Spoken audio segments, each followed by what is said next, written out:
اعوذ باللہ من الشیطان الرجیم بسم اللہ الرحمن الرحیم الحمد للہ رب العالمین وصلی اللہ علی محمد وآلہ الطیبین الطاہرین المعصومین ولعنۃ الدائم علی اعدائہم اجمعین من الآن الی قیام یوم الدین صلی اللہ علیہ وسلم۔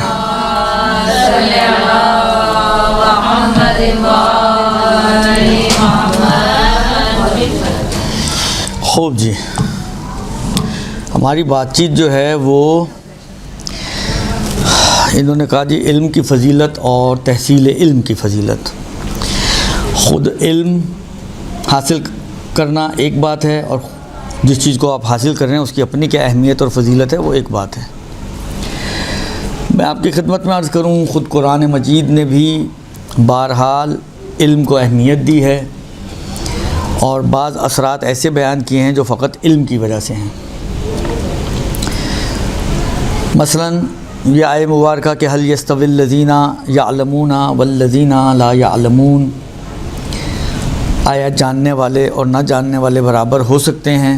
یہ استفہام میں نے شاید پہلے بھی عرض کیا ہو، استفہام انکاری کہلاتا ہے، یعنی ہرگز جاننے والے اور نہ جاننے والے برابر نہیں ہو سکتے، یعنی جاننے والے کا مقام و مرتبہ اور نہ جاننے والے کا مقام و مرتبہ دونوں میں بہت بڑا گیپ اور بہت بڑا فاصلہ ہے۔ اچھا، اب ایک اور بات آتی ہے، وہ بھی میں آپ کی خدمت میں عرض کروں کہ ممکن ہے کوئی آ کے یہ کہے کہ جی ہمیں کیا پتہ کہ یہ جاننے والوں کو جو فضیلت حاصل ہے وہ اس کی وجہ کیا ہے۔ مثلا فرض کریں اگر کسی کو کسی پہ فوقیت حاصل ہے تو کوئی جہت ہونی چاہیے نا۔ اب وہ جہت ہے کیا، یہ تو قرآن میں کہیں نہیں آیا، صرف اتنا کہا ہے کہ جاننے والا نہ جاننے والے کے برابر نہیں ہو سکتا۔ تو اس سے ہمیں پتہ چلتا ہے کہ جاننے والے کا مرتبہ نہ جاننے والے سے بلند ہے، لیکن کس وجہ سے بلند ہے؟ تو یہ جو خود العلم آیا ہے، یعلمون، اور یعلمون کا جو عنوان لے کر آیا ہے پروردگار عالم، اسی میں اشارہ موجود ہے اس بات کا کہ ان کی برتری کی وجہ یہی علم ہے۔ کسی اور وجہ سے جاننے والے نہ جاننے والوں پہ فوقیت نہیں رکھتے، مثلا جاننے والے تقوی کی وجہ سے، جاننے والے حلم کی وجہ سے، جاننے والے صبر و تحمل کی وجہ نہیں، وہ ان جہات کی طرف ابھی اس آیت میں کوئی نگاہ نہیں ہے۔ جاننے والے کیونکہ علم رکھتے ہیں، لہذا علم کی وجہ سے یہ جاننے والے فوقیت رکھتے ہیں ان لوگوں سے جو نہیں جانتے۔ تو وجہ فوقیت یہاں پر وہی علم ہے۔ یہ ایک آیت۔ ایک اور آیت میں پروردگار عالم کا ارشاد ہے کہ انما یخشی اللہ من عبادہ العلماء، انما صرف یخشی اللہ، اللہ خشیت کیا ہوتا ہے؟ خشیت خدا یعنی خوف خدا، ڈر، خوف۔ انما یخشی اللہ، اللہ سے ڈرتے ہیں، من عبادہ، اس کے بندوں میں سے کون ڈرتے ہیں؟ العلماء، علماء ہیں جو خدا سے خوف رکھتے ہیں۔ اب یہاں پر العلماء، اس کی بھی وہی وجہ ہے کہ وجہ خوف ہوئی ان کا علم ہے، کیونکہ جانتے ہیں، عالم ہیں، خدا کی معرفت رکھتے ہیں، خدا کو پہچانتے ہیں، لہذا یہی لوگ ہیں جو خدا سے ڈرتے ہیں۔ اور بعض روایتوں میں یہ مطلب موجود ہے اور آپ کے ذہنوں میں بھی ہوگا انشاءاللہ کہ خوف خدا کوئی ڈراؤنی چیز تو نہیں ہے۔ بھئی بچوں کو پوچھیں، بچہ کسی بھوت سے ڈرتا ہے، کسی چڑیل سے ڈرتا ہے، کسی اللہ بلا کوئی بھی اس قسم کی ڈراؤنی چیزیں ہیں، ہارر ڈراموں میں یا موویز میں کوئی بھیانک سی چیزیں دیکھتا ہے تو وہ ڈرتا ہے۔ تو خوف تو ڈر تو بھیانک چیزوں کا ہوتا ہے نا، تو خدا کوئی بہت بھیانک خدا نہ خاصا ہستی ہے کہ جس سے ہم ڈریں؟ تو وہاں پر بیان کیا گیا کیا، کس چیز سے ڈرنا ہے؟ کون بتا سکتا ہے آپ میں سے؟ خوف خدا یعنی اللہ کی ناراضگی سے، عدل الہی سے، کہ خدا کے عدل سے ڈرتا ہے انسان، کہ خدا نے اگر ہمارے حق میں عدل کیا تو پھر پتہ نہیں ہمارا کیا ہوگا۔ درست؟ لہٰذا یہ علماء ہی ہیں جو اس لیول تک پہنچ سکتے ہیں کہ جو اس بات کو محسوس کر سکیں اور پھر خوف خدا ان کے دل میں آ سکے۔ البتہ دیکھیں اب علماء سے یہاں پہ مراد کیا ہے؟ ائمہ علیہم السلام ہیں، وہ تو قطعاً ہی ہیں، وہ تو قطعاً ایک تفسیر کے باب میں ایک چیز ہوتی ہے جری کا مطلب یہ ہوتا ہے کہ جب آپ اس کو تطبیق کرتے ہیں، مثلا آپ بعض روایتوں میں ہے کہ جہاں پہ بھی یا ایھا الذین آمنوا آئے تو اس میں سر فہرست جو سب سے اوپر پہلا نام ہے وہ کس کا ہے؟ امیر المومنین کا ہے، لیکن صرف وہی شامل نہیں ہے، دوسرے بھی شامل ہیں، تو اس کو کہا جاتا ہے کہ یہ امیر المومنین اس آیہ مبارکہ کا واضح اور بارز اور اہم ترین مصداق ہے باقیوں کی نسبت۔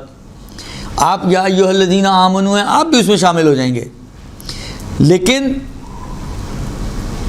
جس کو کہیں کہ جو حتماً شامل ہے ہی ہے، وہ یہ تو ہو ہی نہیں سکتا کہ وہ نہ ہو، وہ علی بن ابی طالب ہیں۔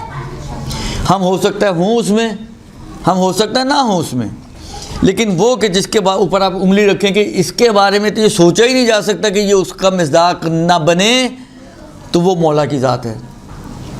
یا ایھا الذین آمنوا میں اس کو کہتے ہیں جری، کہ اس کو تطبیق کرنا اس کے اہم فرد کے اوپر، بارز یعنی روشن اور واضح، بارز فرد پر اس کو تطبیق کرنا، یہ ہوتا ہے، اس کو کہتے ہیں جری۔ تو اس کا مطلب یہ ہوتا ہے کہ یہ تو حتماً ہی ہیں، باقی اور کوئی ہو تب بھی صحیح ہے، یعنی ایسا نہیں کہ یہ باقیوں سے نفی نہیں کرتا، باقی اگر اس کرائٹیریا پہ پورے اتریں تو وہ بھی آ سکتے ہیں۔ جس طرح میں اور ایک اور مثال عرض کروں، اسی قرآن میں یہ آیہ مبارک ہے فَاسْأَلُوا أَهْلَ الذِّكْرِ إِن كُنتُمْ لَا تَعْلَمُونَ۔ روایتوں میں آپ جا کے دیکھیں اس اہل ذکر سے مراد کیا ہے؟ امیر المومنین اور اولاد امیر المومنین ائمہ علیہم السلام، درست؟ جبکہ یہ آیت جب آئی تھی، نزول آیت تھی، تو شان نزول کے حساب سے اہل ذکر سے مراد کیا ہے یہاں پر؟ علماء یہود کے بارے میں۔ اب آپ خود سوچیں کس کے بارے میں نازل ہوئی، اور ہم کہتے ہیں جی مراد علی ابن ابی طالب ہے، تو علی ابن ابی طالب اس کے بارز ترین مصداق ہیں، واضح ترین مصداق ہیں، یعنی اہل ذکر یعنی جو جانتا ہے، جاننے والے سے پوچھو، نہ جاننے والا جاننے والے سے پوچھو، یہ آپ کی تقلید بھی اسی میں آ جاتی ہے۔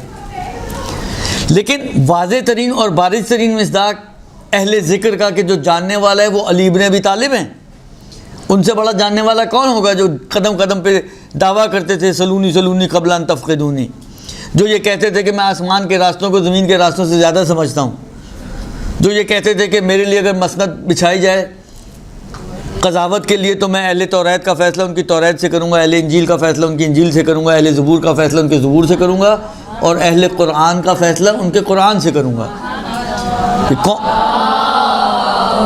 صلی اللہ علیہ وسلم۔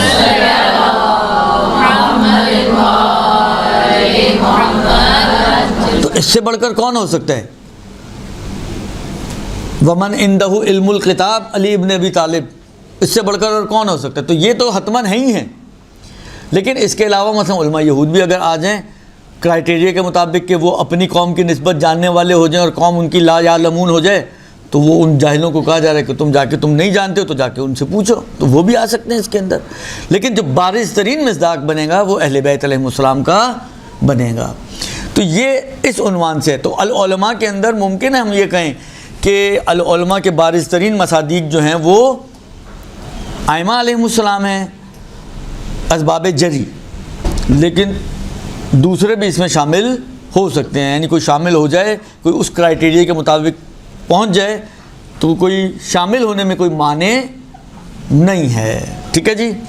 تو یہ دو تین آیتیں اگر آپ غور کریں تو یہ بتا رہی ہیں کہ علم کی ایک اہمیت ہے، علم کے اپنے اثرات ہیں، علم خوف خدا لے کر آتا ہے، اور یقیناً جس دل میں خوف خدا ہوگا وہ دل کبھی بھی گمراہی کی طرف نہیں جائے گا۔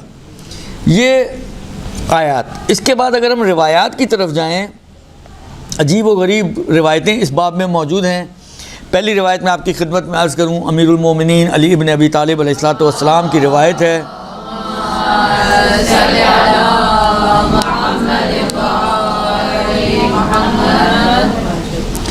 کہ فرماتے ہیں کہ ان اللہ تعالی اذا اراد بعبد خیرا فقہہ فی الدین،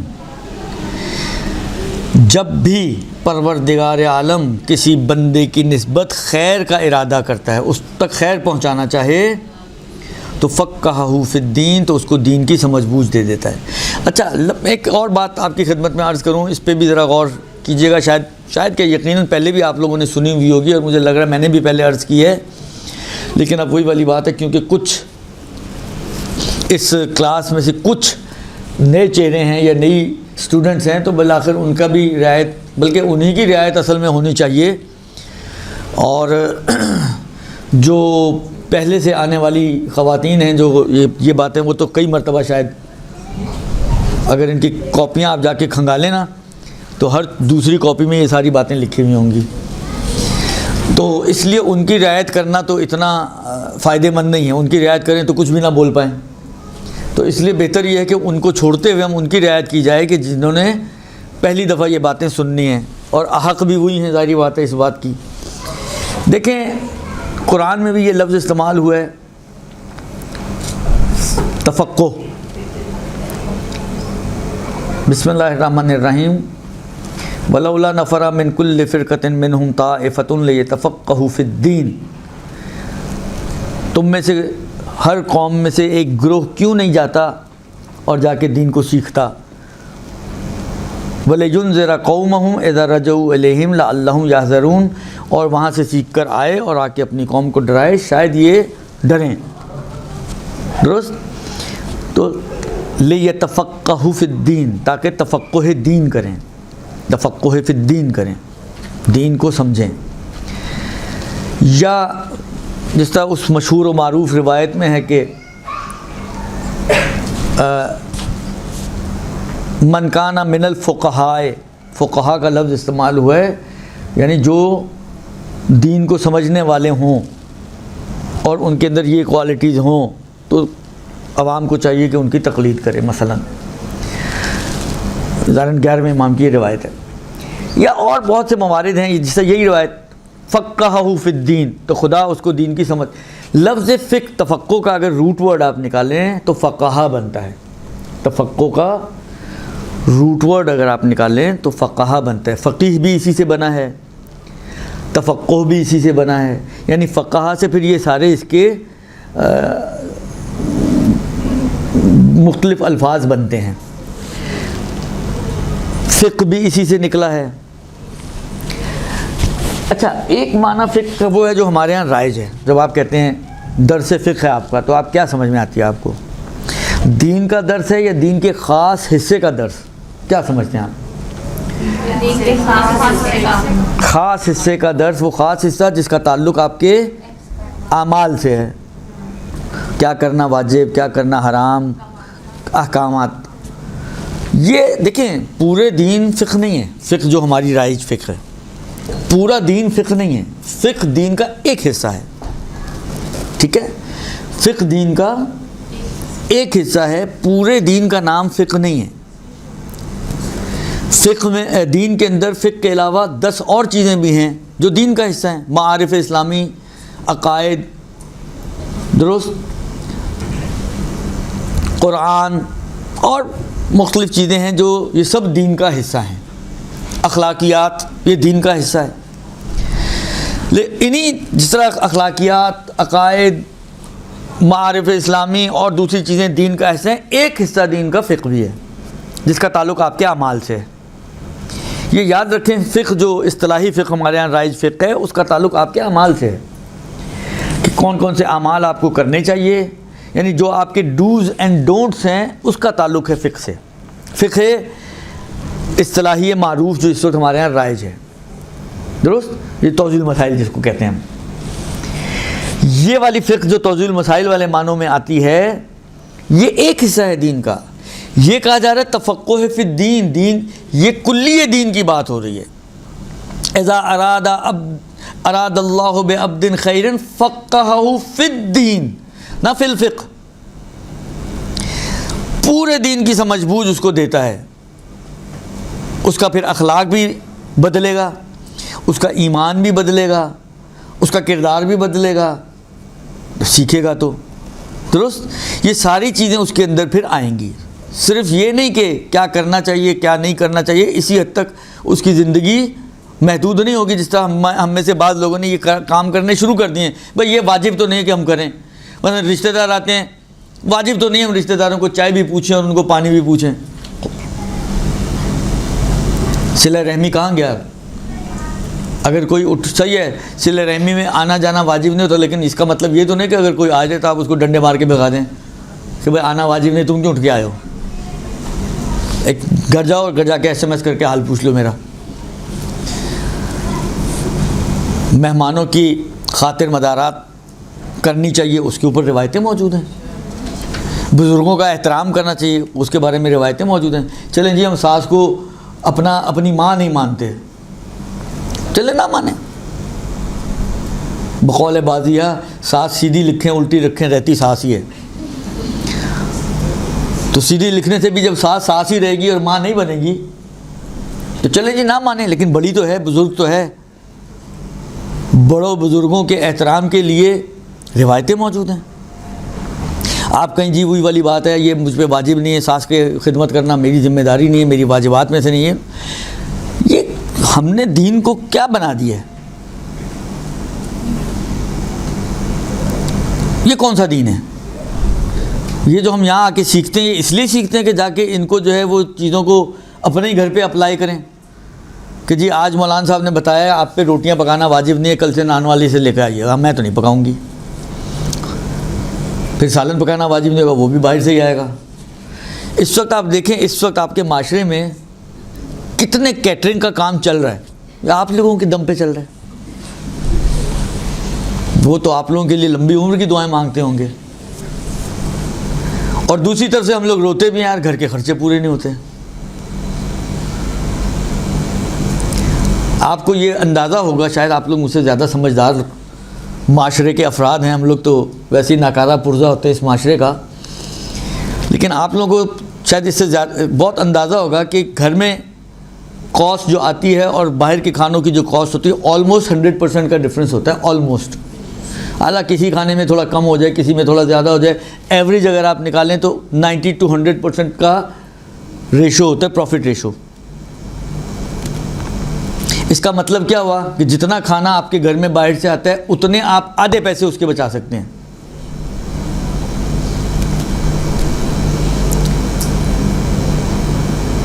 نہ ہم وہاں کمی کریں نہ ہم یہاں کمی کریں. ایک زمانہ تھا ماسیاں ڈھونڈنی پڑتی تھیں، آج زمانہ ہے ماسیاں گھر ڈھونڈ رہی ہیں.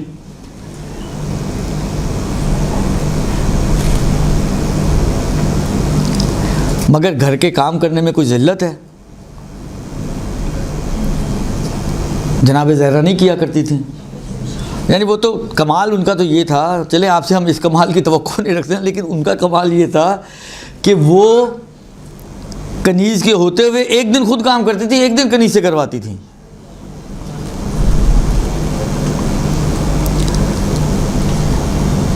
پھر ان خواتین کو بولو کرنا کچھ بھی نہیں، ٹائم پھر بھی نہیں. اور یہ سمجھ نہیں آتا یہ بیچ میں سے اتنا بڑا سلاٹ گیا کہاں. ہاں کچھ سمجھ میں آتا ہے کہ مثلا جب 12-1 بجے سو کے اٹھیں گی تو کچھ سلاٹ تو وہاں فل ہو گیا، اور اس کے بعد اللہ نیکی دے باقی پھر یہ ماشاءاللہ فیس بک اور واٹس ایپ اور اللہ اور بلا اور پتہ نہیں کیا کیا کچھ. اس وقت اپنی زندگیوں کو آپ لوگ خود خراب کر رہے ہیں. آپ لوگ یعنی ہم سب لگے ہوئے ہیں ان چیزوں میں. میں اپنے آپ کو بری ذمہ نہیں کہتا، لیکن بالآخر ہم سب نے اپنی زندگیوں کو خود مشکل میں ڈالا ہوا ہے. یقین مانیں آپ ان چیزوں پہ اگر کنٹرول کریں، آپ کا ٹائم الگ بچے گا، آپ کا پیسہ الگ بچے گا. آپ اپنے گھر کے کام خود کریں. 8-8 10-10 ہزار ماسیوں کو دیتے ہیں آپ، پھر روتے ہیں جی گھر کے خرچے پورے نہیں ہوتے. 8-10 ہزار ماسی کو ایکسٹرا دے رہے ہیں، 8-10 ہزار 15 ہزار کھانے باہر کے منگوا کے یا روٹیاں منگوا کے ایکسٹرا خرچہ کر رہے ہیں. تو خرچے تو آپ کے اسی طرح ہی دیکھیں، خرچے کبھی بھی کم ہوتے نہیں ہیں، کم کرنے پڑتے ہیں، کٹنگز کرنی پڑتی ہیں، جو پرانے زمانے کی خواتین کیا کرتی تھیں، جو آج کی بچیوں میں اتنا سا بھی شعور نہیں ہے اور اتنی سی بھی عقل نہیں ہے کہ وہ یہ کام کریں. ہر چیز کو مینیج کرنے کے ہنر ہے نا. بزنس مینجمنٹ آپ پڑھتے ہیں نا کہ بزنس کو کیسے مینجمنٹ کیا جائے. گھر مینجمنٹ بھی ایک بہت بڑا ہنر ہے. یہ اپنے بڑوں سے سیکھیں آپ لوگ, بچیوں کو میں یہ کہہ رہا ہوں. ویسے تو بڑے بھی بگڑ چکے ہیں, لیکن پھر بھی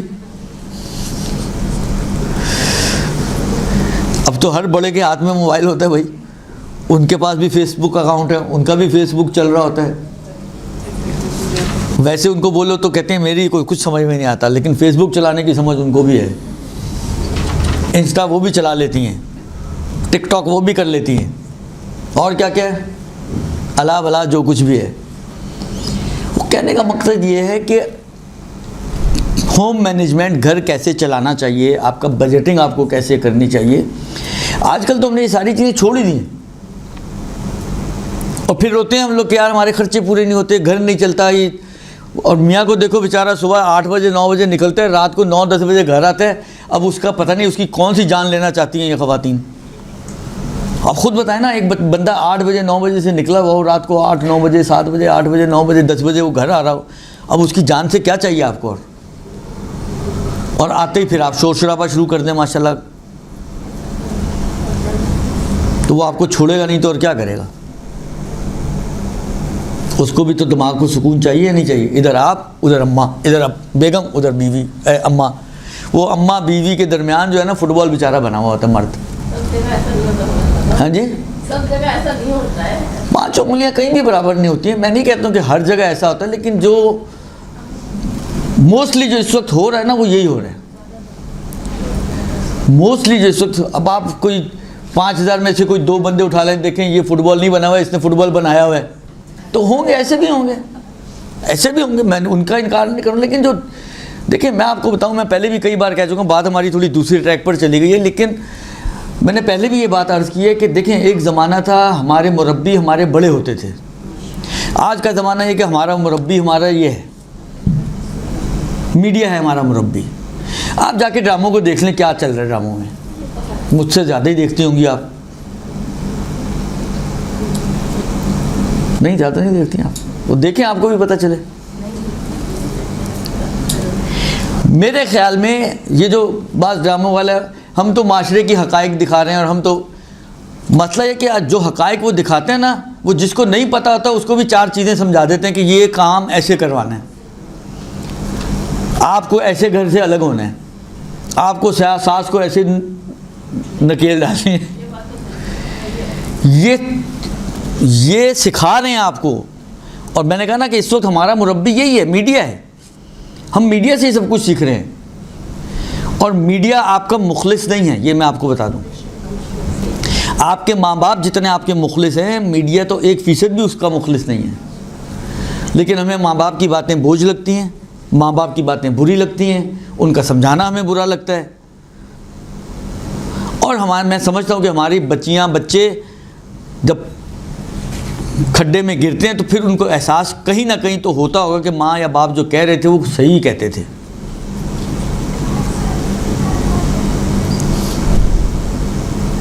لیکن بعض اوقات اتنی دیر سے اس کی سمجھ میں آتا ہے کہ پانی سر سے گزر چکا ہوتا ہے. آپ کا اپنا سسٹم پورا خراب کر چکے ہوتا ہے, آپ اپنے گھر کا سسٹم. لہذا کہنے کا مقصد صرف اتنا ہے کہ ہمیں جو ہے, جو ہم سیکھتے ہیں, یہ جو آپ کو یہاں پہ سکھایا جاتا ہے, وہ سکھایا اس لیے جاتا ہے کہ انسان صرف آپ کو فکر تو نہیں سکھائی جاتی. اخلاقیات کے درس ہوتے ہیں یا نہیں ہوتے ہیں؟ میرے پاس بھی آتے ہیں میسیجز, آپ کے پاس بھی آتے ہوں گے. ان کی پوسٹیں اٹھا کے دیکھ لیں, ان کے درس اٹھا کے دیکھ لیں, تو اخلاقیات کا ایک بہت بڑا حصہ ہے. وہ کہاں جاتا ہے, وہ کیوں نہیں نظر آتا معاشرے میں؟ یہ تو آپ کی سمجھ میں آ جاتا ہے کہ یہ کام میری ذمہ داری نہیں ہے, وہ کام میری ذمہ داری نہیں ہے, یہ میں نے نہیں کرنا, وہ میں نے نہیں کرنا, اس کا پکانا میرے پہ واجب نہیں ہے تو اس کا پکانا میرے پہ واجب نہیں ہے. یہ ساری چیزیں سمجھ میں آتی ہیں, لیکن یہ سمجھ میں نہیں آتا کہ آپ کا اخلاق کیا ہونا چاہیے, آپ کا کردار کیا ہونا چاہیے, بزرگوں کے ساتھ کیسا آپ کا رویہ ہونا چاہیے, مہمانوں کے ساتھ آپ کو کیسے مہمان نوازی کرنی چاہیے. یہ سب کچھ تو سکھایا جاتا ہے. اس کا 1% بھی آپ کی زندگی پہ اثر نہیں آتا. اور وہ جو واجبات و محرمات کی بات آپ کو سکھائی جاتی ہے کہ یہ واجب نہیں, وہ نہیں, تو وہ 110% آپ کی سمجھ میں آ جاتی ہیں چیزیں. تو بھائی کم سے کم اگر وہ 110% سمجھ میں آ رہی ہے تو اس کو بھی تھوڑا ریشو بڑھا لو, 50% پہ ہی لے آؤ. 100% نہ صحیح 50% بھی اگر آپ سمجھ کے اس پر عمل کرنا شروع کر دیں تو آپ کی مشکلات بہت حل ہو جائیں گی۔ پرانے گھروں کو آپ دیکھ لیں، ان کا گھر اگر چلتا تھا تو کس چیز پہ چلتا تھا؟ یہ جو ایک دو تھوڑی سی پرانی بیٹھی ہوئی ہیں، کس چیز پہ آپ لوگوں کا گھر چلتا تھا اخلاقی اعتبار سے؟ صبر و تحمل سے، صبر کر کے ان لوگوں نے زندگیاں گزاری ہیں۔ آپ کے خیال میں ان کے ساتھ سسرال میں مظالم نہیں ہوتے تھے؟ ان کے اوپر پریشر نہیں آتے تھے؟ ان کے لیے کوئی مشکل نہیں تھی سسرال میں، انہوں نے ان کو رانی بنا کے رکھا ہوا تھا۔ آج کے زمانے میں تو شادی بعد میں ہوتی ہے اور رانی پہلے ہی بن جاتی ہے، لیکن پرانے زمانے میں تو نہیں ایسا ہوتا تھا، سب کچھ بہوؤں کو سنبھالنا ہوتا تھا، کام کرنے والیوں کا بھی اتنا کوئی رسم و رواج نہیں ہوتی تھی نارمل گھروں میں۔ تو کیے نا، سارے بزرگوں نے کام کیے نا، زندگیاں گزاری ہیں اور گھروں کو نبھایا ہے۔ آج نکاح پڑھتے وقت یقین مانے دل ڈل رہا ہوتا ہے کہ پتہ نہیں یہ آج نکاح ہو رہا ہے، اس کی طلاق کب ہونی ہے۔ 3 مہینے، 2 مہینے، 4 مہینے، 6 مہینے میں لڑکی ماشاءاللہ چکر لگا کے جس طرح گھومنے پھرنے گئی ہوئی ہو، اسلام آباد کا چکر لگایا واپس آ گئی، پتہ چلے سسرال سے واپس آ رہی ہے۔ یہ حالات ہو گئے ہیں۔ یعنی مجھے لگتا ہے اب تو حکومت کو اس کے اندر ایک خانہ، ایک ڈیٹ لکھنی چاہیے، ویلیڈیٹی، اس نکاح کی ویلیڈیٹی کیا ہوگی۔ اس میں سب پھنسیں گے کہ لکھیں تو کیا لکھیں، کیونکہ کسی کو علم غیب تو کسی کے پاس نہیں ہے، اس نے کتنا ٹکنا ہے کسی کو نہیں معلوم۔ لہذا جو سکھایا جا رہا ہے، علم بغیر عمل کے فائدہ نہیں دیتا۔ اب وہ روایت بعد میں آنے والی ہے، بات آئی ہے تو میں ابھی آپ کی خدمت میں ایک روایت پیش کرتا ہوں کہ بعض روایتوں کے اندر یہ جملہ موجود ہے کہ اگر کوئی عالم اپنے علم پر عمل نہیں کرتا، عالم سے مراد نہیں کہ امامہ سر پہ ہو تو ہی وہ عالم، یعنی جاننے والا۔ اگر کسی کو مسائل معلوم ہو، کسی کو اخلاق اسلامی معلوم ہو، کسی کو کردار اسلامی معلوم ہو، عقائد اسلامی معلوم ہو، جس کے پاس یہ معلومات ہو، اگر وہ اپنے علم کے مطابق عمل نہ کرے تو اتنی بدبو اس کے جسم سے قیامت کے دن ہوگی کہ اہل جہنم اس سے پناہ مانگیں گے۔ تو بغیر عمل کے علم کا کوئی فائدہ نہیں ہے۔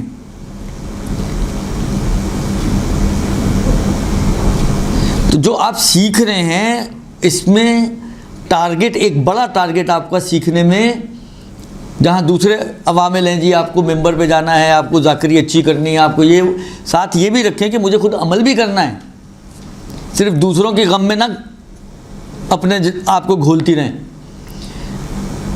کچھ تھوڑی اپنی بھی فکر کریں، کیونکہ بالآخر دوسروں نے تو اگر قبر میں جانا ہے وہ تو جانا ہی، آپ نے بھی تو جانا ہے، کل کو آپ سے بھی تو سوال جواب ہوں گے۔ لہذا کوشش کریں کہ جو سیکھ رہی ہیں اس پہ سیکھنے کا بڑا مقصد آپ کا، اصل میں تو مقصد ہی یہی ہونا چاہیے کہ ہم سیکھ رہے ہیں عمل کے لیے، اپنے آپ کو سنوارنے کے لیے، اپنے آپ کو مزین کرنے کے لیے۔ خوب، یہ تو جب بھی کوئی دین، خدا جس کے بارے میں خیر چاہتا ہے اس کو دین کی سمجھ بوجھ دیتا ہے۔ اس کے بعد ایک اور روایت ہے جو چھٹے امام علیہ السلام کی روایت ہے، مولا فرماتے ہیں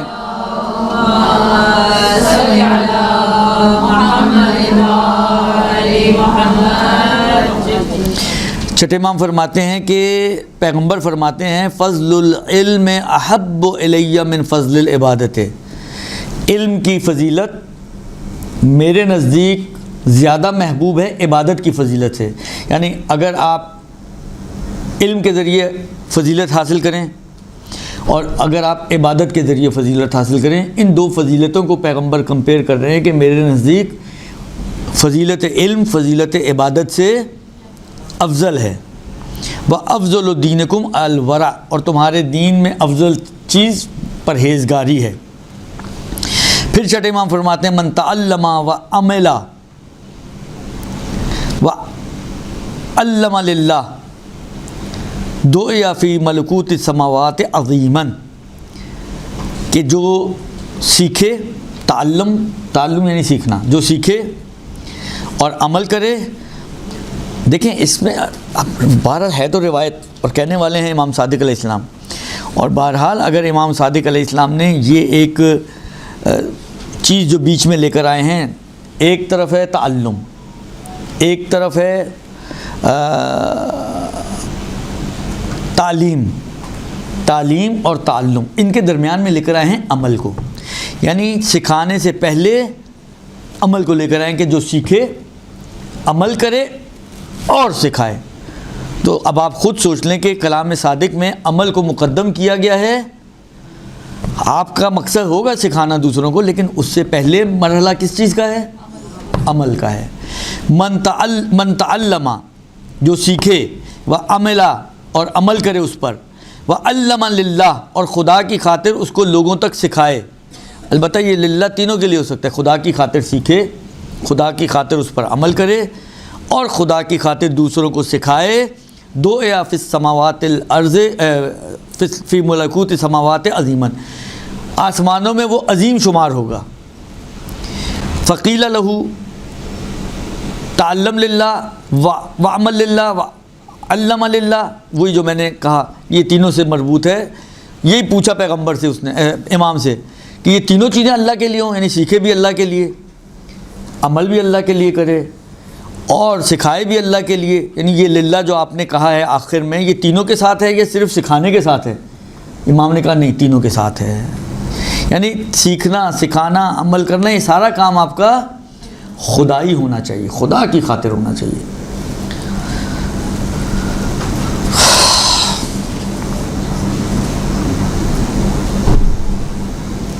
اس کے بعد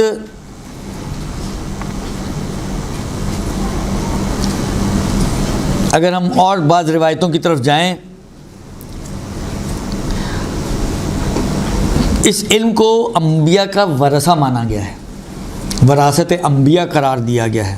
امام صادق علیہ السلام سے روایت ہے، مولا فرماتے ہیں کہ ان العلماء ورثۃ الانبیاء وذالک ان الانبیاء لم یورثوا درہما ولا دینارا وانما اورثوا احادیث من احادیثہم فمن اخذ بشیء منها فقد اخذ حظا وافرا فانظروا علمکم ھذا امن تأخذونہ۔ یہ بھی ایک اہم جملہ ہے۔ مولا فرماتے ہیں کہ علماء وارثان انبیاء ہیں۔ اس حدیث میں بھی ایک بحث ہے کہ اس علماء سے مراد جو ہے صرف ائمہ ہیں یا وہی اسباب جری ائمہ تو ہیں ہی ہیں، لیکن دوسرے بھی ہو سکتے ہیں، ایک بحث ہے۔ لیکن ابھی ہم جو ظاہری الفاظ ہیں اور ظاہری معنی بن رہا ہے، میں اس کے حساب سے ترجمہ کر رہا ہوں کہ العلماء یعنی علماء انبیاء کے وارث ہیں، اور یہ اس وجہ سے ہے کہ انبیاء دینار اور درہم چھوڑ کے نہیں جاتے، وہ اپنی احادیث چھوڑ کر جاتے ہیں۔ اب جس نے بھی ان احادیث میں سے کچھ بھی لیا تو اس نے ایک بڑا حصہ کاننا لے لیا وراثت کا۔ اس کے بعد جو یہ جملہ ہے یہ بڑا قابل غور جملہ ہے۔ مولا فرماتے ہیں فانظروا علمکم ھذا امن تاخذونہ، اپنے اس علم کی طرف توجہ رکھو کہ یہ تم کس سے لے رہے ہو۔ کس سے لینا بہت اہم ہے۔ علم کا کس سے لینا انتہائی اہم ہے کہ آپ یہ کس سے لے رہے ہیں۔ یعنی البتہ یہ روایت کا اگر یہ جملہ دیکھیں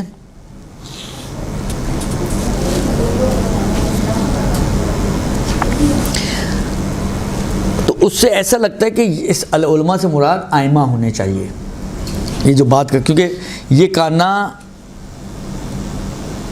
اسی بات کی طرف اشارہ کرنا چاہ رہے ہیں فَإِنَّ فِينَا أَهْلَ الْبَيْتِ، کیونکہ ہم اہل بیت کے اندر فی کل خلف، ہر نسل میں عدولاً ایسے عادل ہوتے ہیں کہ جو تحریف وغیرہ کو نفی کرتے ہیں، رد کرتے ہیں۔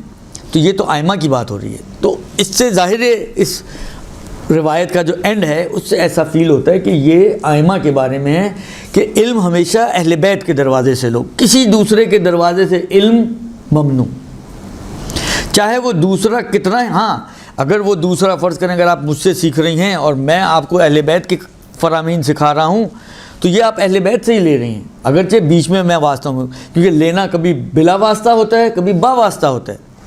اب بلا واسطہ لینا تو اس وقت میسر نہیں ہے، امام موجود تو ہیں لیکن پردہ غیبت میں ہیں.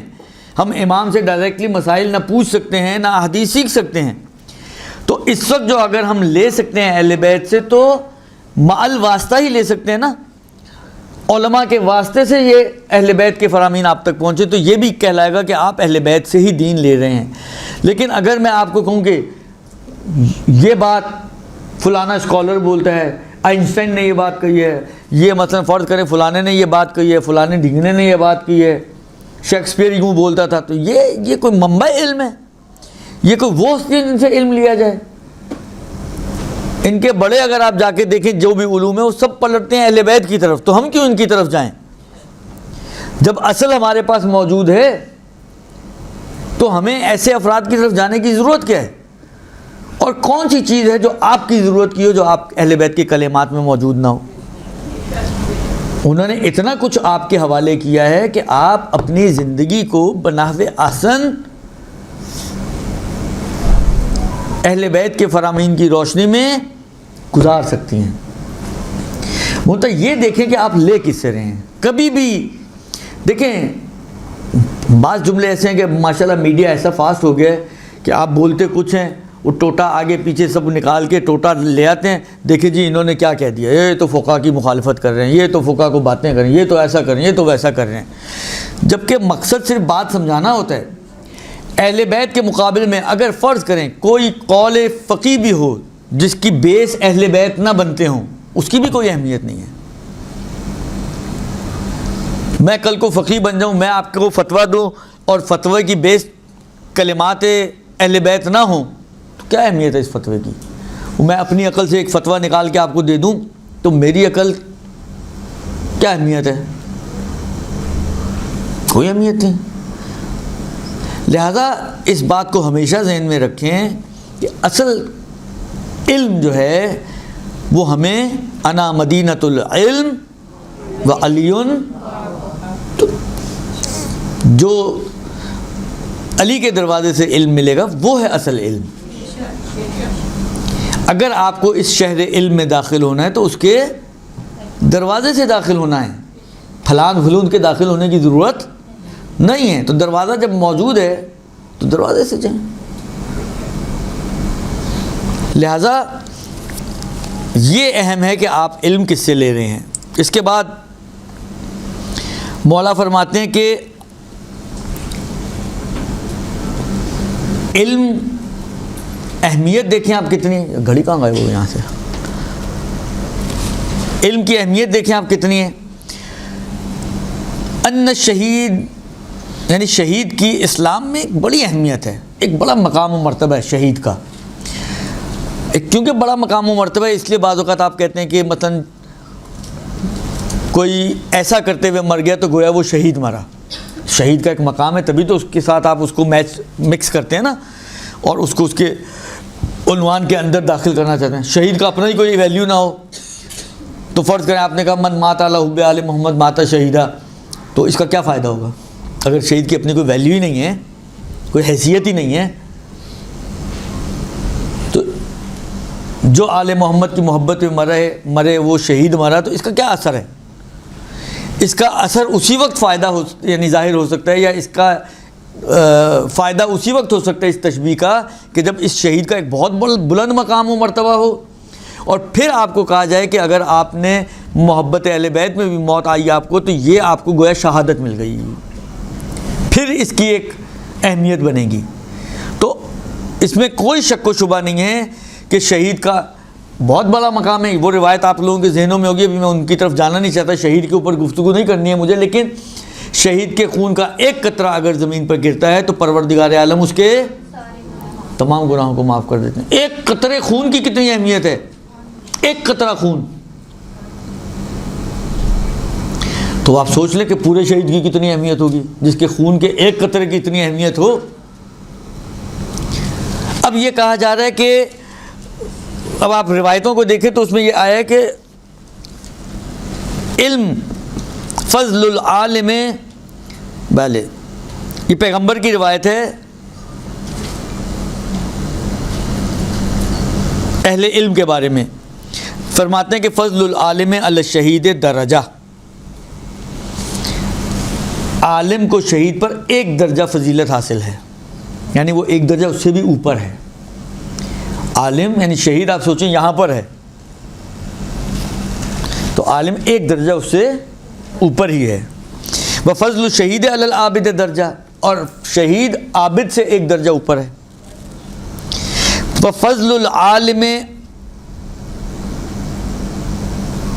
علی سائر الناس، دیکھیں پہلے کمپیئر کیا عالم کو شہید کے ساتھ تو کہا جی اس کا ایک درجہ بلند ہے، پھر شہید کو عابد سے کمپیئر کیا تو کہا شہید کا درجہ، اس کا مطلب ہے عابد سے عالم دو درجے اوپر ہو گیا۔ اب پیغمبر فرماتے ہیں کہ فضل العالم علی سائر الناس، یہ تو خود بڑے بڑے افراد ہیں نا، شہید ایک بڑا مرتبہ ہے، عابد ایک بڑا مرتبہ ہے، لیکن عام لوگ کہتے ہیں عالم کی عام لوگوں پر وہی فضیلت ہے کہ جو میری فضیلت ہے عام لوگوں میں جو سب سے کم درجے کا بندہ ہے اس کے اوپر، کیونکہ دیکھیں ادھر اگر سب سے کم ہوگا تو آٹومیٹکلی اس کم درجے کی فضیلت پیغمبر کے مقابل میں لائیں گے تو ایک بڑے درجے والے کی نسبت بڑھ جائے گی۔ فرض کریں پیغمبر چھت پہ کھڑے ہیں، ٹھیک ہے، مثلا اب سمجھانے کے لیے ایک تشبیہ دے رہا ہوں، پیغمبر چھت پہ کھڑے ہیں اور یہ بیچ میں جو ہے فرض کریں ایک، اور یہ بیچ میں جو ہے 10 سیڑھیاں ہیں مثلا، تو جو نویں سیڑھی پہ کھڑا ہوا ہے اس کا فاصلہ پیغمبر سے اور جو پہلی سیڑھی پہ کھڑا ہوا ہے یا زمین پہ کھڑا ہوا ہے اس کا فاصلہ کس کا زیادہ ہوگا؟ فضیلت کے اعتبار سے پیغمبر اگر اوپر ہیں اور یہ عرش فرش ہے، پیغمبر عرش ہیں تو یہ فرش ہے، تو وہی فضیلت ایک عالم کو لوگوں پر حاصل ہے۔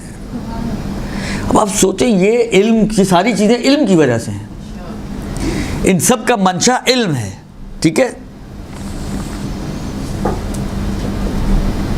پھر پیغمبر مولا فرماتے ہیں من جاءتہ منیتہ، جس کی موت آ جائے اور وہ طلب علم میں مصروف ہو تو اس کے اور انبیاء کے درمیان صرف ایک درجے کا فاصلہ ہے، اگر کوئی تحصیل علم کرتے ہوئے اس دنیا سے رخصت ہو جائے۔ یہ ایک عجیب انہوں نے بات کہی ہے، چلیں اس کو بھی، روایت تو شاید آپ کی سنی ہوئی ہے لیکن کہتے ہیں دیکھیں اگر آپ غور کریں تو 14ویں کا چاند اگر ہے، میں بہت مختصراً ان کی باتوں کو خلاصہ کروں، 14ویں کے چاند کو اگر آپ دیکھیں تو جو حیثیت 14ویں کے چاند کی ہوتی ہے، یعنی فل مون ہے نا یہ 14ویں کا چاند، کٹا پھٹا نہیں ہے، باقی ستاروں کی نسبت اس کی حیثیت بہت زیادہ ہے فل مون کی، 14ویں کے چاند کی۔ امام فرماتے ہیں کہ بلکہ پیغمبر سے نقل کرتے ہیں کہ فضل العالم علی العابد، عالم کی فضیلت عابد کے اوپر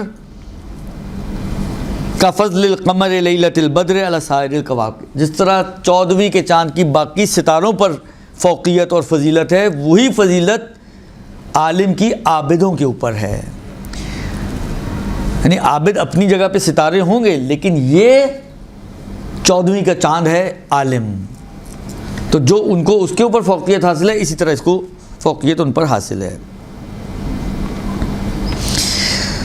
اس کے بعد آپ کی خدمت میں عرض کروں اور بہت ساری روایتیں ہیں جو علم کے حوالے سے موجود ہیں۔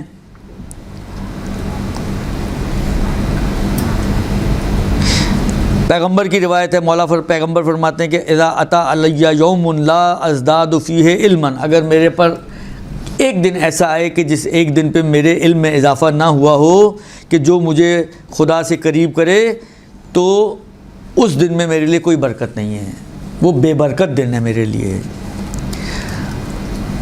اب آپ خود سوچیں ہم لوگ کھڑے کہاں ہیں، ہم لوگ کھڑے کہاں ہیں؟ جابر فرماتے ہیں پیغمبر نے فرمایا ساعۃ من عالم یتکئ علی فراشہ، عالم اپنے گھر میں تکیہ لگا کے، ٹیک لگا کے، ٹانگ پہ ٹانگ رکھ کے بیٹھا ہوا ہو، اس کا 1 گھنٹہ اس عابد کی نسبت جو 70 سال سے اٹھک بیٹھکیں کر کے، روزے رکھ کے، فاقے کر کر کے روزے رکھ رہا ہے، صبح شام اٹھک بیٹھک عبادتیں کر رہا ہے، اس کا 1 گھنٹہ اس کے 70 سال کی عبادت سے بھاری ہے، جو یہ 1 گھنٹہ صرف تکیہ لگا کے بیٹھا رہے اور غور و فکر کرے اپنے علم کے اندر، خدا کے اوپر غور و فکر کرے، علم کے اندر غور و فکر کرے، ینظر فی علم ہی، اپنے علم کے بارے میں غور و فکر کرے۔ اس کا یہ 1 گھنٹہ، اب آپ سوچیں 1 سال میں کتنے گھنٹے ہوتے ہیں، اس کو ملٹیپلائی کریں 70 کے ساتھ، تو 70 سال کے گھنٹے جو بنیں گے، اور وہ بھی ایسا نہیں کہ اس کا یہاں 1 گھنٹہ لیٹا ہوا اس کے وہاں لیٹے ہوئے، نہیں، اس کے مشقت والے گھنٹے ہیں، عبادت کر رہا ہے، نمازیں پڑھ رہا ہے، روزے سے ہے، وہ بھی مشقت۔ اب عبادتوں میں ممکن ہے نمازیں اور روزے صرف شامل ہوں، حج پہ گیا ہوا ہے، شدید مشقت، جہاد پہ گیا ہوا ہے، سپر مشقت، اتنی مشقت والی عبادتیں اس کی ایک طرف، اور یہ 1 گھنٹے ٹانگ پہ ٹانگ رکھ کے بیٹھا غور و فکر کر رہا ہے اپنے علم میں، یہ بھاری ہے اس کے 70 سال کی عبادت پہ۔ یعنی علم واقعاً بڑے اثرات ہیں علم کے، اور یہ تو اور بھی روایتیں تو بہت ساری ہیں، لایا بھی تھا میں، لیکن اب آپ کی خدمت میں کیا عرض کروں۔ طلب علم کرنے والوں کے لیے وَأَنَّهُ يَسْتَغْفِرُ لِطَالِبِ الْعِلْمِ مَنْ فِي السَّمَاءِ وَمَنْ فِي الْأَرْضِ، جو زمین و آسمان میں ہے سب طلب علم کرنے والوں کے لیے استغفار کرتے ہیں، جو کچھ بھی زمین و آسمان میں ہے، جو کچھ، آسمانوں میں ملائکہ بھی ہیں، زمینوں میں انسان بھی ہیں، نیک لوگ بھی ہیں، پرہیزگار لوگ بھی ہیں، متقی لوگ بھی ہیں، اور حتیٰ الحوت فی البحر، حتیٰ سمندر کی مچھلیاں، یہ سب کے سب مل کر علم حاصل کرنے والوں کے لیے، طلب علم کرنے والوں کے لیے استغفار کرتے ہیں۔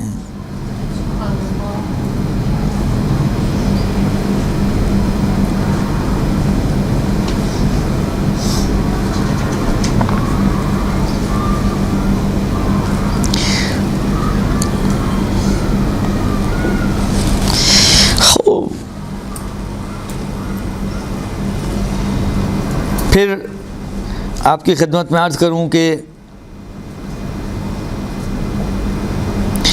پیغمبر فرماتے ہیں کہ اکثر الناس قیمتاً اکثرہم علما، انسان کی ویلیو اس کے علم سے ہے، آپ کی قیمت آپ کا علم ہے، جتنا علم زیادہ اتنی آپ کی قیمت اور آپ کی وقت اور آپ کی ویلیو زیادہ، اور اقل الناس قیمتاً اقلہم علما، اور لوگوں میں سے سب سے کم قیمت اس کی ہے کہ جس کا علم سب سے کم ہوگا۔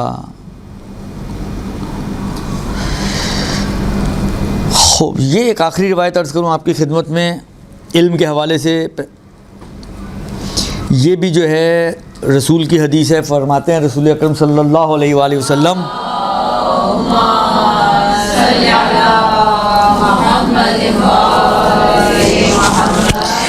کہ یشفع یوم القیامہ ثلاثۃ، قیامت دیکھیں شفاعت ہمارے شیعوں کے نزدیک ایک مسلم امر ہے، اور حق شفاعت اس میں تو کوئی شک نہیں، من اذن لہو ہے کہ جس کو خدا اذن دے گا صرف وہی شفاعت کا حق رکھتا ہے، جہاں پر اس میں انبیاء شامل ہیں، جہاں پر اس میں ائمہ شامل ہیں، جہاں پہ اس میں جناب زہرا سلام اللہ شامل ہیں، جہاں پہ ان پہ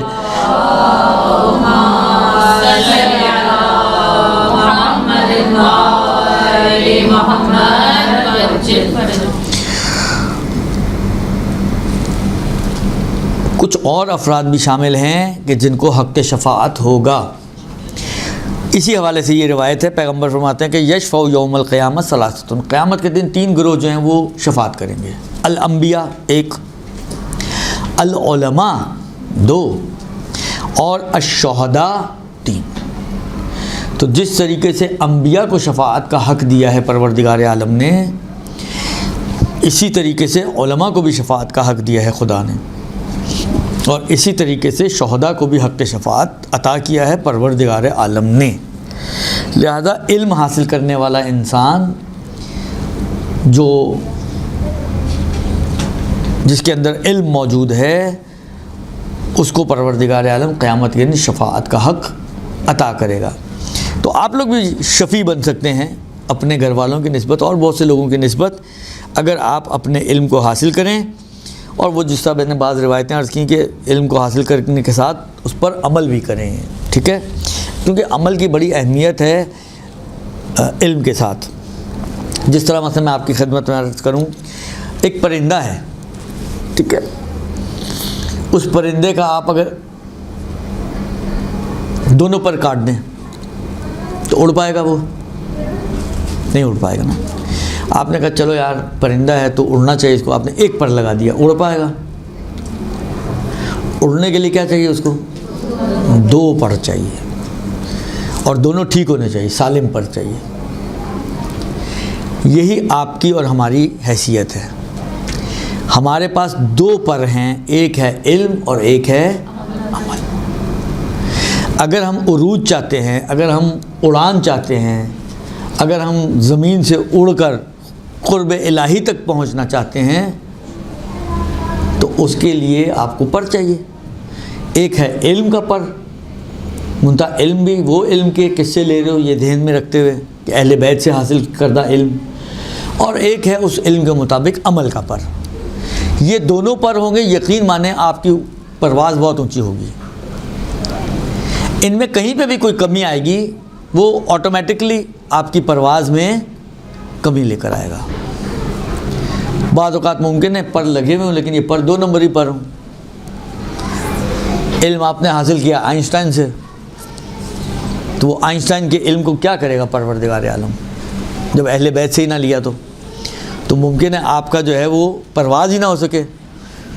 تو اس لیے یہ دو آپ کے پاس پر ہونے چاہیے تاکہ آپ خدا کی بارگاہ میں قرب حاصل کر سکو. اس کے بعد عرض کروں آپ کی خدمت میں کہ خود جو تحصیل علم ہے، البتہ کچھ روایتیں پیچھے ہوئی علم حاصل کرنے والے کی بھی آ گئی، لیکن جو تحصیل علم ہے یہ خود ایک اہم مرحلہ ہے کہ انسان علم کو حاصل کرے، اور جو علم حاصل کر رہا ہوتا ہے اس کی ایک اپنی اہمیت ہے. جس طرح کہ روایتیں آپ کے ذہنوں میں ہوں گی، آپ نے روایتوں میں بھی پڑھا ہے کہ جب ایک انسان علم حاصل کرنے کے لیے اپنے گھر سے نکلتا ہے تو پروردگار عالم کے ملائکہ اپنے پر اس کے پیروں کے نیچے بچھاتے ہیں. اب اس روایت میں کوئی ایسا جملہ نہیں ہے کہ یہ اگر نکلا ہو تو یہ نجف یا قم کا طالب علم ہونا چاہیے. ظاہراً روایت کا جملہ ایسا ہے کہ جو بھی علم حاصل کرنے کے لیے نکلتے تو اس میں آپ بھی شامل ہیں. اگر آپ اپنے گھر، جب آپ کو فیل نہیں ہوتا لیکن بالآخر فیل کیے بغیر آپ کے پیر جو ہیں وہ ملائکہ کے پروں پر ہوتے ہیں. یہ ایک روایت. اچھا، ایک روایت ہے وہ میں انشاءاللہ العزیز آخر میں آپ کی خدمت میں عرض کروں گا، اور ایک چیز اور اس سے پہلے، اس کو لانے سے پہلے ایک دو باتیں اور کر دوں آپ کی خدمت میں کہ رسول خدا فرماتے ہیں من عمل علی غیر علم کان ما یفسد اکثر مما یصلح. جو بغیر علم کے عمل کرتا ہے اس کی بھلائی سے زیادہ اس کا فساد ہوتا ہے. وہ معاشرے میں بغیر علم کے عمل کرنے والا معاشرے میں فساد زیادہ برپا کرتا ہے اصلاح کی نسبت، کیونکہ اصلاح کے لیے علم کی ضرورت ہوتی ہے اور فساد کے لیے تو کسی بھی چیز کی ضرورت نہیں ہوتی. لہذا یہ بغیر علم کے کیونکہ عمل کر رہا ہے تو اس کا فساد علم سے زیادہ ہو جاتا ہے، اصلاح سے زیادہ ہو جاتا ہے. خوب، اس کے بعد آپ کی خدمت میں عرض کروں، یہ بھی روایتوں میں موجود ہے اور پیغمبر کی بھی ایک روایت ہے کہ انسان جب صبح کرے تو دو میں سے کوئی ایک ہونا چاہیے، یا وہ عالم ہونا چاہیے یا وہ سیکھنے والا ہونا چاہیے. بیکار میں دنیاوی لذتوں میں اپنی زندگی کو خرچ کرنے والا اس کو نہیں ہونا چاہیے. یعنی جس کا ہم و غم صرف دنیا ہی ہو اس کو ایسا نہیں ہونا چاہیے. اس کی صبح جب ہو، جب دن کا آغاز کرے تو اس کو اس کیفیت کے ساتھ آغاز کرنا چاہیے کہ وہ یا تو عالم ہو یا متعلم ہو، تیسری کوئی چیز اس کو بہرحال نہیں ہونی چاہیے. اسی کو مولا نے بھی دوسرے الفاظ میں بیان کیا ہے کہ جو مومن ہے وہ دو حالتوں سے خارج نہیں ہوتا، یا عالم ہوتا ہے یا متعلم ہوتا ہے. تیسری چیز جو ہمج وعا ہے، یعنی کوڑا کرکٹ وغیرہ، اس کا وہ حصہ کبھی بھی. اب اسی چیز کو مختلف تعبیرات کے ذریعے بیان کیا گیا ہے.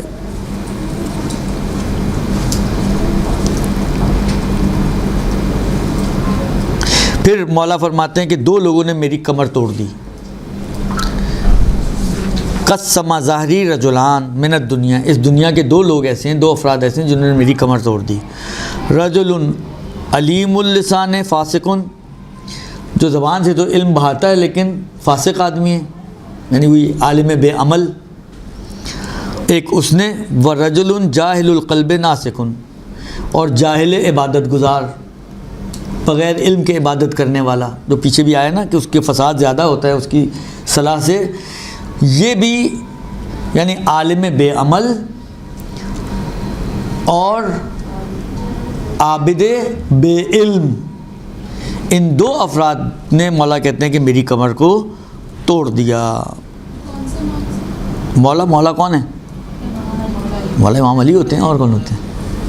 امیر المومنین علی ابن ابی طالب علیہ الصلوۃ والسلام.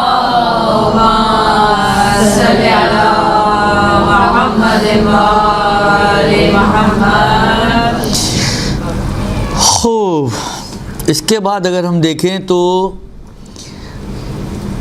مولا نے خود پیغمبر نے کتنی تاکید کی ہے. اطلب العلم ولو بالسین فإن طلب العلم فریضۃ علی کل مسلم، علم حاصل کرو. اچھا، اب یہ ادھر ایک لطیف نقطہ بھی میں آپ کی خدمت میں عرض کرتا ہوں. ولو بالسین، اچھا بعض نے یہ ترجمہ کیا ہے کہ سین سے مراد کیا ہے؟ چین. لیکن کسی کتاب میں دیکھ رہا تھا، یاد نہیں مجھے ایگزیکٹلی وہ کون سی کتاب تھی اور کیا کہاں تھا، لیکن دیکھا ہے میں نے کہ نجف کا ایک نام سین بھی تھا پرانے زمانے میں، کسی زمانے میں. تو بعید نہیں ہے مولانا پیغمبر نے چین کیوں بھیجنا ہے آپ کو؟ وہاں کیا کون سا آپ کو علم حدیث مل رہا ہے، یا علم کلام مل رہا ہے، یا علم عقائد مل رہا ہے، یا وہ آپ کے جو دین کو جو ہے وہ آسمانوں تک لے کر جائیں گے؟ یعنی بعید نہیں ہے کہ مراد یہی ہو. ولو بالسین، جاؤ نجف، وہ ہے مرکز علم، وہاں وہ مہد علم ہے، وہاں سے علوم اہل بیت نکل رہے ہیں، تو وہاں جا کے سیکھو. چین میں کون سے علوم اہل بیت کے سوتے پھوٹ رہے ہیں؟ ان کو تو اہل بیت کا آتا پتہ بھی نہیں ہوگا، الا ان کے کوئی ایسا زمانہ آ جائے کہ جس زمانے میں مرکز علم میں اہل بیت سین بن جائے، چین بن جائے، تو پھر اس کا بیٹھ کے ابھی ہمیں انتظار کرنا پڑے گا. ابھی تک تو نہیں ہوا. درست، تو کوئی بعید نہیں ہے کہ یہاں پر وہ والا معنی مراد ہو. واللہ عالم، باقی تو حق جاننے والی ذات تو خدا کی ہے.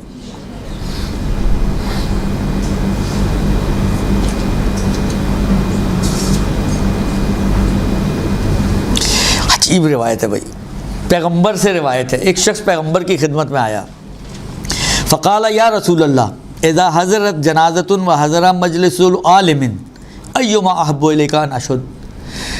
آپ بعض اوقات ہوتا ہے آپ محفل میں گئے ہیں، امام بارگاہ میں گئے ہیں، سائڈ میں ایک جنازہ ہونے کے لیے تیاری ہو رہی ہے، اور یہاں پر ایک عالم صاحب جو ہے وہ درس دے رہے ہیں. اب آپ ظاہری بات ہے، آپ صحیح ہے مولا کے ماننے والے ہیں، لیکن 40 جگہ تو نہیں ہو سکتے نا، تو آپ تو ایک ہی جگہ ہی ہو سکتے ہیں. آپ اگر فرض کریں جنازے میں جائیں تو درس یا علم چھٹ جاتا ہے، علم میں جائیں تو جنازہ چھٹ جاتا ہے. اب یہ سوال کر رہے ہیں یا رسول اللہ ان ایما احب الیک، آپ کس کو پسند کرتے ہیں، کس میں مجھے جانا چاہیے؟ اب دیکھیں فقال رسول، اچھا جنازے کی تشییع جنازہ اور نماز ان کی اپنی اہمیتیں ہیں، روایتیں آپ اٹھا کے دیکھیں، اس کی بڑی تاکید کی گئی ہے، بہت شدید تاکید اس میں موجود ہے جنازے پہ حاضر ہونے کی. بلکہ اگر آپ کو یاد ہو، شاید جو پچھلے دفعہ جو آپ کی ذاکری والی کلاس کے اندر میں نے عرض کیا تھا، جو کتاب میرے ہاتھ میں تھی اس وقت آغا وحید کی تقریروں کی، اس میں بھی یہ روایت موجود ہے، منیت المرید میں بھی، اور اصول کافی وغیرہ ان میں بھی آپ کو یہ روایتیں مل جائیں گی، جہاں پر یہ بات کی ہے کہ آئمہ نے پوچھا ہے کہ تم لوگ آپس میں ملتے ملاتے ہو؟ ادھر تاکید کی ہے کہ ایک دوسرے کے جنازوں میں شرکت کرو. وہ جو احیا امرنا ہے نا، انہی روایتوں کے اندر بعض میں یہ جملے ہیں کہ اب ایک دوسرے کے ساتھ بیٹھو، بات چیت کرو، ایک دوسرے کے مثلا مدد کرو، ایک دوسرے کے جنازوں میں شرکت کرو. تو جنازے میں شرکت کرنے کی ایک بڑی اہمیت ہے، تو اس اہمیت کو ذہن میں رکھیں کہ اس کی ایک اپنی اہمیت ہے.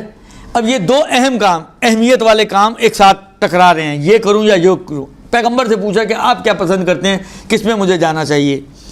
فقال رسول اللہ ان کان لجنازۃ من یتبعها ویدفنها فإن حضور مجلس علم افضل من حضور الف جنازۃ۔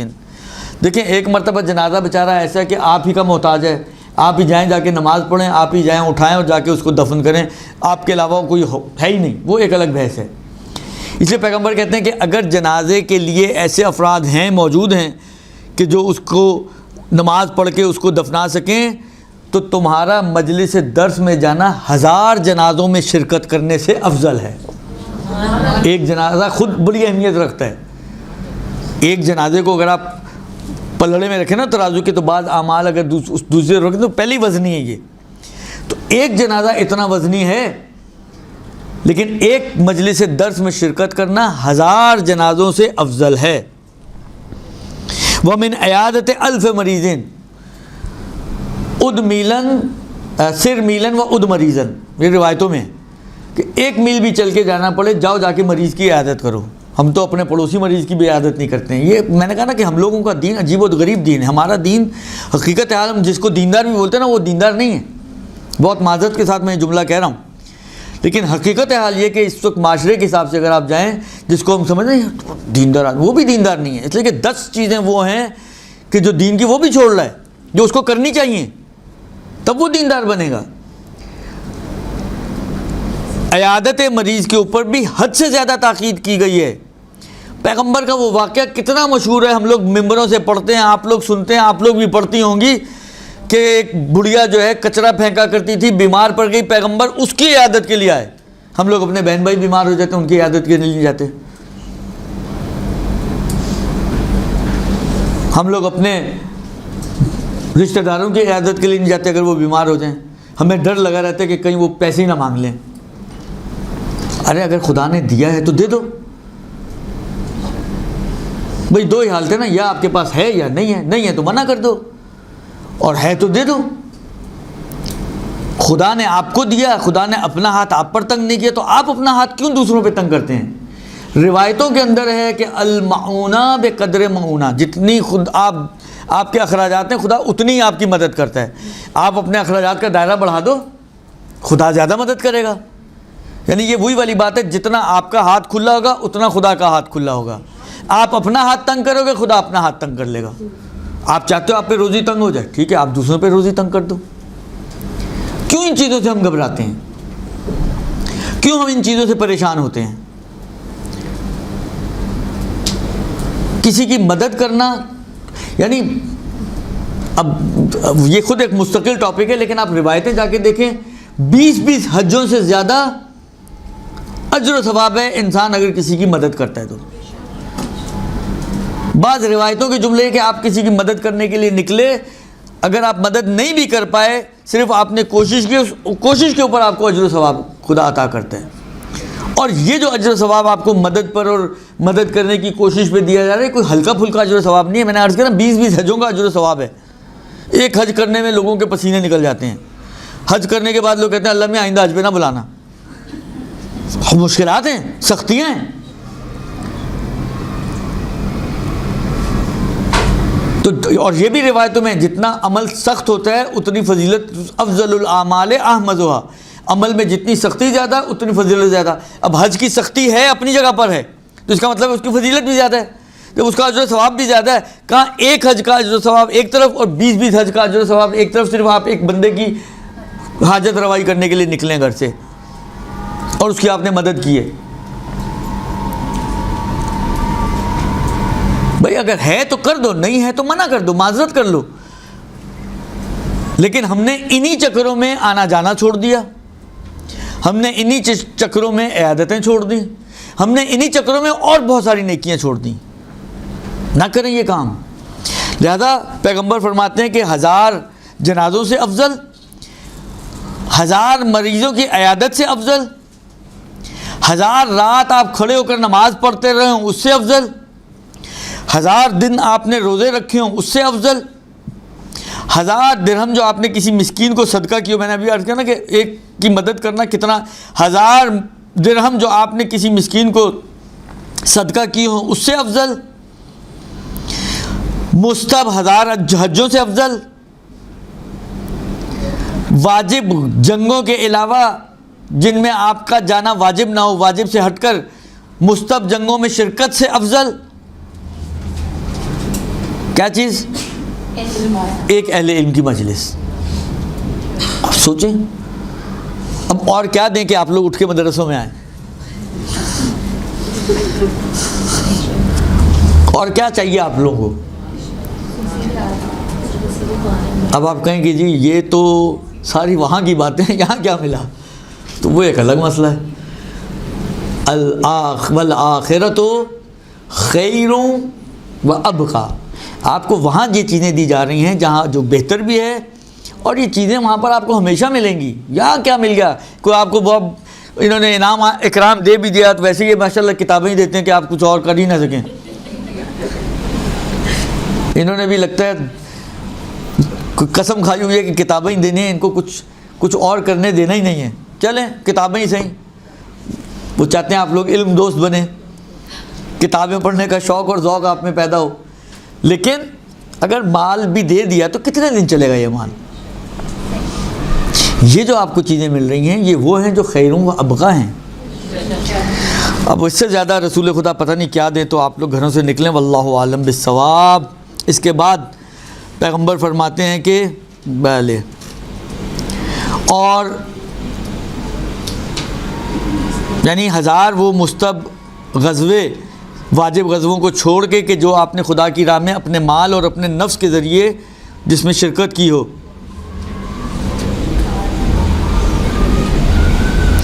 اما علمتا ان اللہ یطاع بالعلم، تم نہیں جانتے کہ خدا کی اطاعت علم کی وجہ سے ہوتی ہے، ویعبد بالعلم، اور عبادت خدا کی علم کے ذریعے ہوتی ہے۔ وخیر الدنیا والآخرہ مال علم، علم ہی کے ساتھ دنیا اور آخرت کی خیر وابستہ ہے۔ وشر الدنیا والآخرہ مع الجہل، اور شر دنیا اور آخرت جہل کے ذریعے سے ہے۔ درست؟ بس اب یہ آخری میں ایک روایت آپ کی خدمت میں عرض کرنا چاہ رہا ہوں، اس کو سن لیں اور آپ بھی جائیں خوش ہو کر اور میں بھی جاؤں۔ خوب عرض خدمت یہ بھی رسول خدا کی حدیث ہے، ایک مل کر درود بھیج دیں۔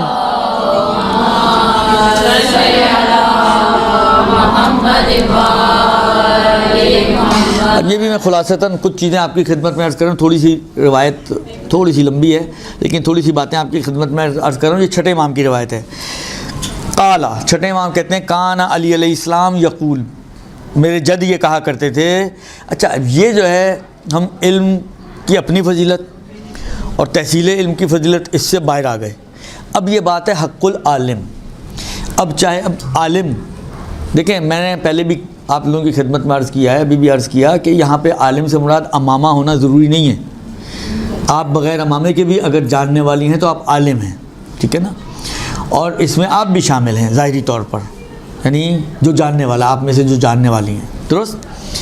فرماتے ہیں کہ مولا فرمایا کرتے تھے کہ انا من حق العالم ان لا، دیکھیں یہ کچھ چیزیں ہمارے معاشرے میں، اب مجھے نہیں معلوم آپ لوگ کتنا ان چیزوں سے گزرتے ہو، لیکن ہم تو گزرتے ہیں بھیا، سچی بات یہ۔ آپ ہی میں سے بعض افراد آ کے ہمیں سکھانے کی کوشش کرتے ہیں اور ہمیں بتانے کی کوشش کرتے ہیں کہ جی آپ کی ذمہ داری ہے کہ آپ کو جواب دینا پڑے گا۔ مجھے نہیں سمجھ میں آتی کہ اگر اتنی سمجھدار ہیں آپ اور اتنی عالمہ فاضلہ ہیں تو یہاں کیوں آتی ہیں؟ یہاں پہ آ کے بیٹھیں، آپ کی جگہ تو یہاں ہے، آپ کی جگہ وہاں نہیں ہے، غلط جگہ پہ بیٹھیں گے۔ دیکھیں ایک بات اچھی طریقے سے اپنے ذہنوں میں اور دل و دماغ میں بسائیں کہ جس کو اگر آپ عالم سمجھتے ہیں اس کو دین نہ سکھائیں آپ۔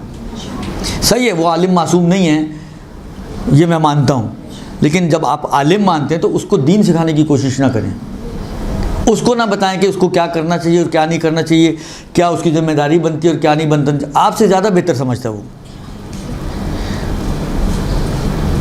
آپ نے ایک سوال پوچھا، اس نے معذرت کر لی تو آپ اس کے پیچھے بڑھ گئے، آپ کی ذمہ داری ہے، آپ کیسے عالم ہیں، آپ تو اتنے درس دیتے ہیں، تو آپ کا یہ کون سا طریقہ بات کرنے کا؟ وہ عالم آپ کا پیٹ تو نہیں ہے، آپ کا ملازم نہیں ہے۔ انسان اپنے ملازموں سے اس طرح بات کرتا ہے کہ بھئی تم تنخواہ لیتے ہو، تمہیں کیا، تم کیسے منع کر سکتے ہو؟ لہٰذا آپ، میں پھر وہی کہتا ہوں نا، جو سیکھ رہے ہیں اس کو سیکھیں، سمجھیں اور عمل بھی کریں اس کے اوپر۔ یہ اب حق العالم ہے کہ عالم کا حق کیا ہے تمہارے اوپر۔ فرماتے ہیں ان من حق العالم ان لا تقصر علیہ السؤال، زیادہ سوال نہ کرو اس سے۔ ہم تو اتنی لمبی لسٹ لے کے کھڑے ہو جاتے ہیں، اور پھر وہی والی بات ہے، اگر کہیں پہ اس نے روک دیا، منع کر دیا، بس اب مجھے جانا ہے یا میں تھک گیا ہوں، تو بس اس کی شامت آ گئی، پھر آپ علامۃ الدہر بن گئی۔ درست نہ کریں یہ کام، یہ عالم کا حق ہے آپ کی گردن پہ کہ اس سے زیادہ سوال نہ کرو، اس کے کپڑوں کو نہ نوچو۔